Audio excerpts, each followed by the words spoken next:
Hello, કેમ છો? બધા મજામાં? બધાને મારા જય શ્રી કૃષ્ણ.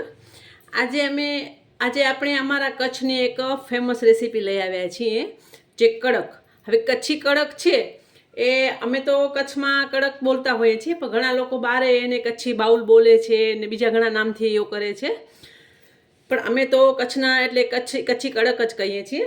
હવે કચ્છી કડક બનાવવા માટે પહેલાં તો આવી જાતનું ભટ્ટર આવે છે, આને ભટ્ટર કહેવામાં આવે છે. હવે ઘણા લોકો ટોસ્ટમાંથી બનાવે છે, કોઈ માખણિયા બિસ્કિટમાંથી બનાવે છે, કોઈ ઓલા ટોસ્ટ બીજા આવે છે એમાંથી બનાવે છે.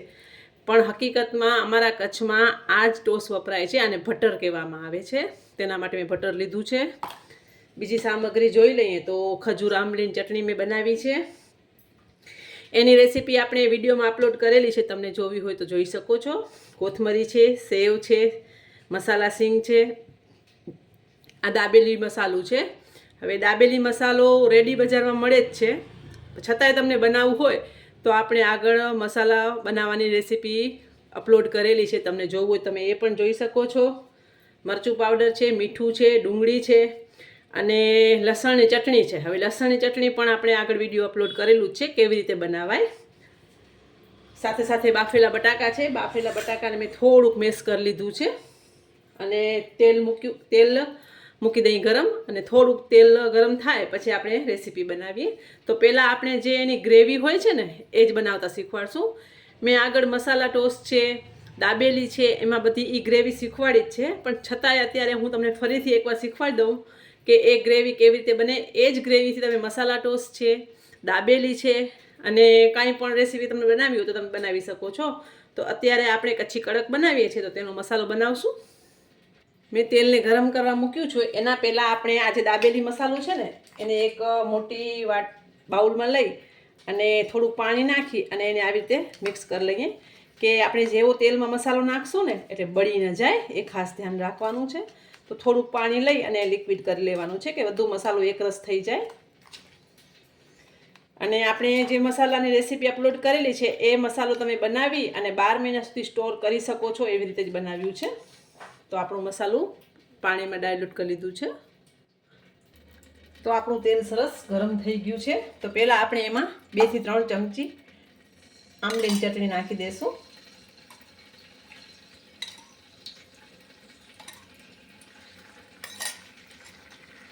ચટણી થોડી ગરમ થાય એટલે આપણે એનામાં જે મસાલો બનાવ્યો છે એ નાખી દઈએ. એ બંનેને થોડુંક પહેલાં મિક્સ કરી દઈશું. અને સિંગ તેલનો જ ઉપયોગ કરવાનો છે. સિંગ તેલના ઉપયોગથી બહુ ટેસ્ટી બને છે, કારણ કે અમે લોકો સિંગ તેલ વધારે વાપરતા હોઈએ છીએ, પણ તમારા પાસે ન હોય તો તમે ગમે એ તેલ લઈ શકો છો. હવે જે બટાકા બાફીને રાખ્યા છે છૂંદો કરીને એ આપણે એમાં ઉમેરી દઈએ. હવે ઘણા લોકો આમાં ટામેટાને નાખે છે, પણ ના, ટામેટાને કાંઈ એવું પડતું નથી આમાં, કેમ કે આ મારી ટ્રેડિશનલ રેસીપી છે એટલે હું તમને પરફેક્ટ રેસીપી બતાવું છું. એટલે આમાં કોઈ જાતની કોઈ મિક્સિંગની જરૂર જ નથી. બટાકાને આપણે મિક્સ કરી લઈશું સરસ. એટલે જે રેસીપી અમારે બને છે કચ્છમાં ફેમસ છે ને એ જ હું બતાવું છું, કોઈ જાતનું તમને ઓલી રીતે નથી બતાવતી. મરચું પાવડર છે. મસાલામાં થોડુંક મીઠું હોય છે, પણ ટેસ્ટ પ્રમાણે થોડુંક મીઠું આપણે લેવાનું છે. એકદમ સરસ પહેલાં મિક્સ કરી લઈએ અને થોડુંક પાણી નાખી અને આપણે એને લિક્વિડ કરવાનું છે કે જ્યારે આપણે બટર કડક બનાવશું તો એ બટર ડૂબી જાય એવું એક કે ગ્રેવી એની રેડી કરવાની હોય છે. તો આપણે થોડુંક પાણી લઈ લઈએ.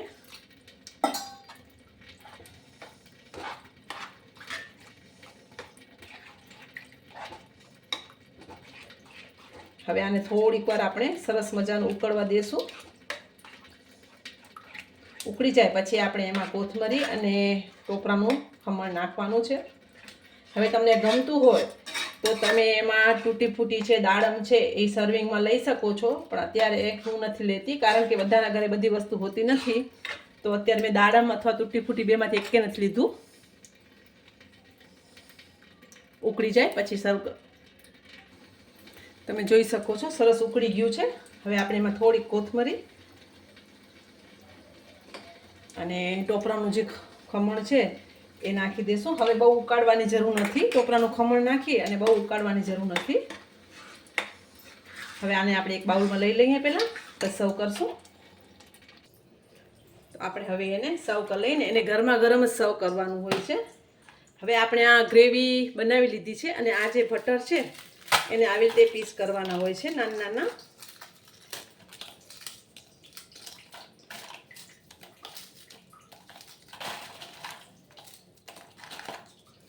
અને આ એકદમ ટેસ્ટી લાગે છે.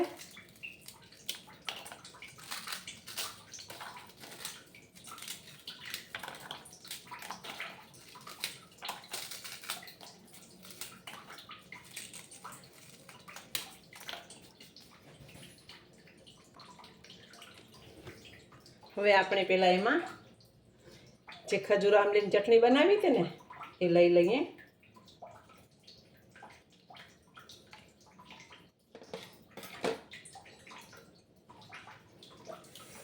લસણની ચટણી લઈ લઈએ થોડીક. અને હવે આ જે ગ્રેવી બનાવી ને એ આપણે એમાં નાખવાની છે.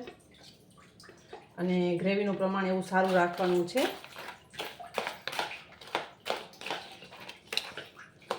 બહુ સરસ સુગંધ આવી રહી છે. હવે થોડાક આપણે અત્યારે સિંગદાણા નાખી દઈએ, ડુંગળી અને કોથમરી.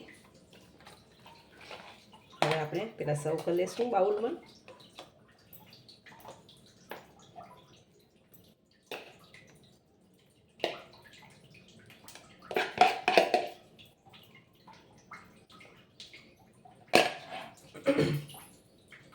હવે ફરીથી એમાં ખજૂર આમલીની ચટણી,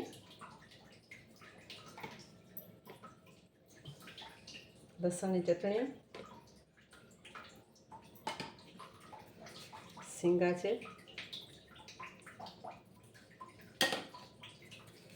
ડુંગળી છે